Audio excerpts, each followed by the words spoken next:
it's Tanya with Red Cardinal Crafts. How you doing today?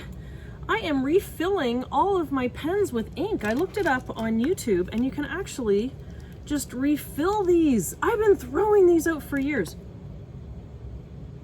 The furnace sounded angry. So you just take, this is the Faber-Castell, I've got Copics and I've got the little micron ones. And you just take the pliers gently and just go on the tip of it right there and boop. And you just pull this part. What is happening? I gotta go see what's over in the basement. I'm just gonna leave the camera rolling just in case something attacks me. Okay, I think it's some water from the dishwasher and the furnace going on at the same time. Okay, where'd my pen go? Oh. What is that?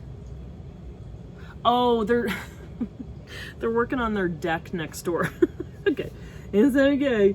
It's fine. It's not a lion in the corner of my basement. So you just take this, I just have this Black Magic ink from Michaels. It's just the Higgins Black Magic ink. And you just use the little dropper. Now these ones, the Faber-Castell, are a little bit harder to fill, but this is like a little dropper thing.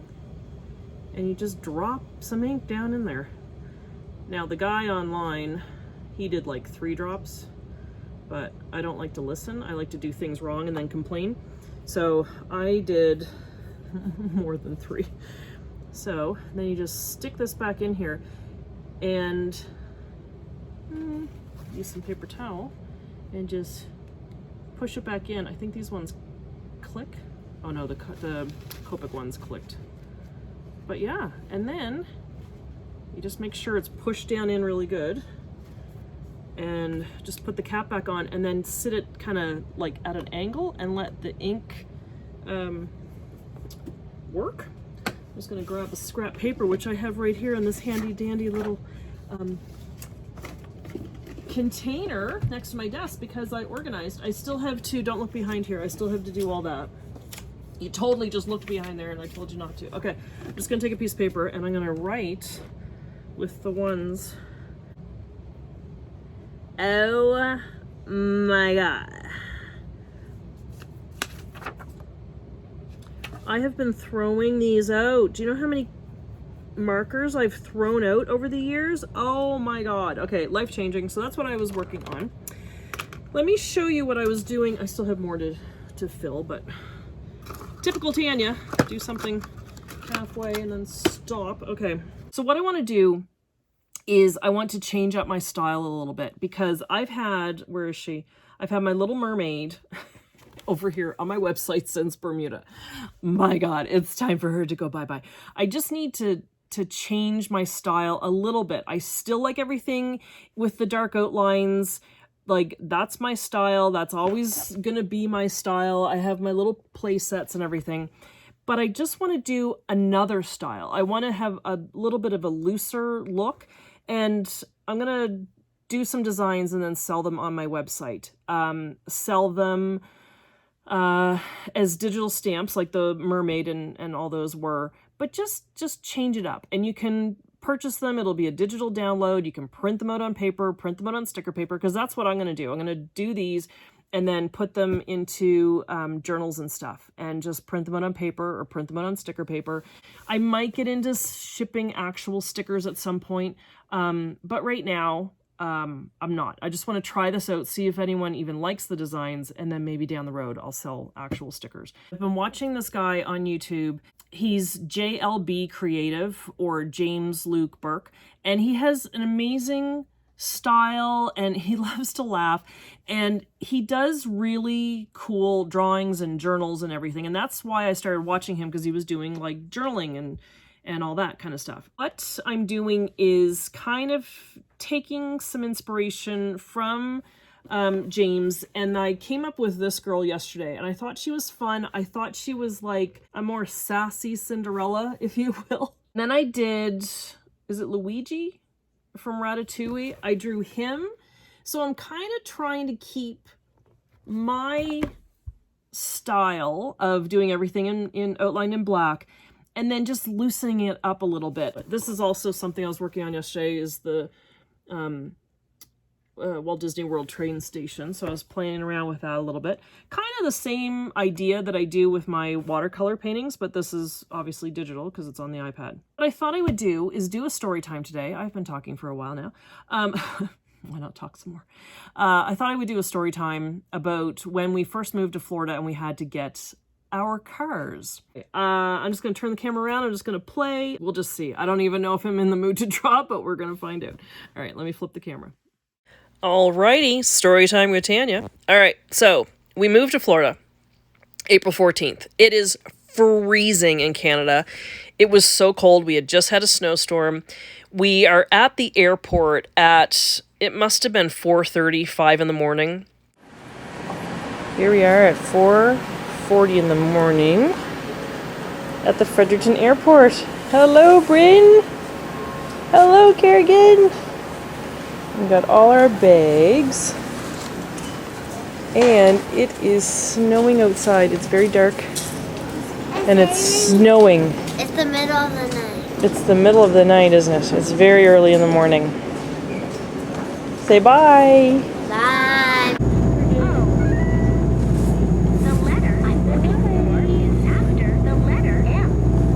First time the girls were ever on an airplane.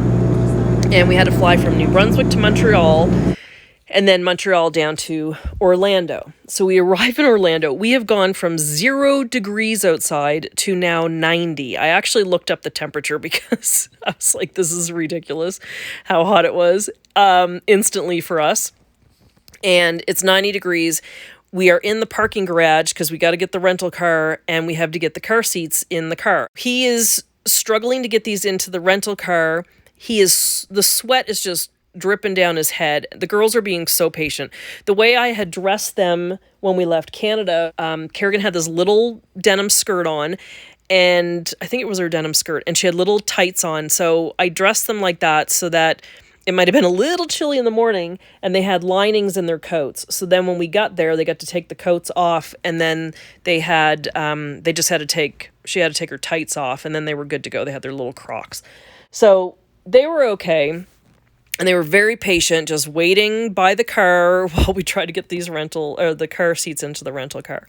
So we drive off, we get to our resort, everything's fine, and everything's good. Scott is now researching cars this next week, and he's looking into cars for each of us, because Florida's quite big, and I need to get the kids around to school, and he's got to get to work, which was far away. So we look into 2 cars. We go to Nissan on the Friday. He left work, came home to get us. So we get to Nissan, and I am entertaining the kids in the waiting room. And there's this little room, and it has a TV, and it has a Pac-Man machine. And the Pac-Man machine is like this table. I don't put any money in it because the kids think it's actually playing, but it's just it's just on a loop, and it just plays the game. I managed to fake them out for a couple hours with that one. It is now 7 o'clock. We've been there for 2 hours, and we're still trying to get the money sorted out, the financing sorted out, because we have never banked in an American bank. We are Canadian. We have nothing except for our visas and his work permit that we, are allowed to be in the States. So, yeah, needless to say, it was a little tricky. I don't know. I must have brought snacks for the kids or something, because they were very patient and made it all the way to 10 o'clock when we became the new owners of 2 new cars. Now, if you were listening to the beginning of the story, you know that we got to the car dealership with a rental car. So now, 10 o'clock on a Friday night, we're the proud owners of 3 cars. We have mine, we have his, and we have the rental. We have 2 adults that can drive and 2 small children. Nissan didn't want to assist us in any of this dilemma we found ourselves in. So we get my car and we drive it to the gas station across the street because, did I mention Nissan sold us empty cars? So we had to go over to the gas station. Now, like I said, it's a Friday night. In Florida, the area we were in wasn't the best area, especially on a Friday night. Things are less magical, let's just say. Drive my car over to the gas station. I'm in my car. Scott's in the rental with the kids. We fill it up with gas. He gets out to fill it up with gas, and then I drive it back to the resort. He's following behind me with the kids in the rental car. Get back to the resort. The other thing is, I'm too scared to go on the big highways because I've never been on these big highways before, and I don't really know where I'm going, and we don't have GPS. So we decide to go the long way, and we're coming down roads that are like with traffic lights and all this, all the way back down to Kissimmee where we're staying. So the drive is probably a good 30 to 40 minutes to get back to the resort. Now we have to drop my car off at the resort. I have to get in the rental with him and the kids, and we now have to drive back to Nissan to get his car. So we get his car, of course, it's empty with gas, and now it is, it's a little after 11. It's way after 11:30, thereabouts. And he's now, because we had the 40-minute drive to the resort, now we got a 40-minute drive back to the dealership. And now we get to the 7-Eleven. It's Friday night around 11:30, and the patrons for the 7-Eleven are getting a little different. I'm just looking at Scott, who's, because I'm in the rental with the kids and I'm behind him and he's filling his car with gas. But Scott is very excited about his new car. He got a Nissan Maxima and he's very excited and he's looking at the tires. I'm like, I love you, but I'm gonna have to kill you. We need to get out of here. We need to go. So, yeah, he finally gets the hint and gets in the car. And we get back to the resort. It's now after midnight. The poor kids are exhausted. But they were so good. They were so well behaved. And we get them to bed and everything is fine. The next day, we have to return the rental car. Or did we keep it for the weekend? I can't remember because I know we went to return the car at night. So it might have been Monday when he came home from work. Maybe we held on to it for a couple more days after the whole dealership ordeal. So we waited. And yeah, it must have been the Monday. So he came home from work and we're like, okay, we got to take this rental back. So he said, we got to take it back to Avis. And I said, okay, sounds good. And we were in Kissimmee. So this time we were going to go in the other direction. And I had never been in that direction on Kissimmee, and neither had he, so we weren't sure exactly where we were going, but I was going to follow in my car with the kids, and he was going to drive the rental car. And I said, where are we going? He said, Avis. And I said, okay, that's fine. We'll look for Avis. Keeping in mind, neither one of us have GPS, and I don't have a phone. He has a cell phone. I don't have one yet. Like, he goes, do you need to know where we're going? And I'm like, well, I'm just looking for Avis, right? And he goes, yeah, and it's just along this main street. Just stay on this main road and Avis will be there. And I said, okay. So we start driving and we hit construction. And he gets through the construction, but I'm forced to stop. I've lost Scott. He's gone up ahead. And the man doesn't pull over and wait for me because he knows that I know to go to Avis. I say to the girls, I said, okay, girls, you have to help mommy. We're looking for Avis. AVIS. And it's a red sign. And they're like, okay. And Kerrigan is pointing out McDonald's and she's pointing out Burger King and she's pointing out nothing that has to do with Avis. So I don't know what to do. I've totally lost him. I can't find Avis and I have no phone. So I see a hotel that's outlined in white lights. And I'm like, let me just go to this building. And if I can get in touch with Scott, I can describe the building where we are. All on the payphone. I call his cell and I'm like, where is Avis? And he goes, oh, it's in a hotel? So there's no actual sign. Love my husband. I love him, but I am so ready to kill this man. So I'm like, could you please come get us? We're at a hotel that's outlined with white lights. Find the hotel with the white lights. Come back out to the main road and come get us. And we will follow closely behind you.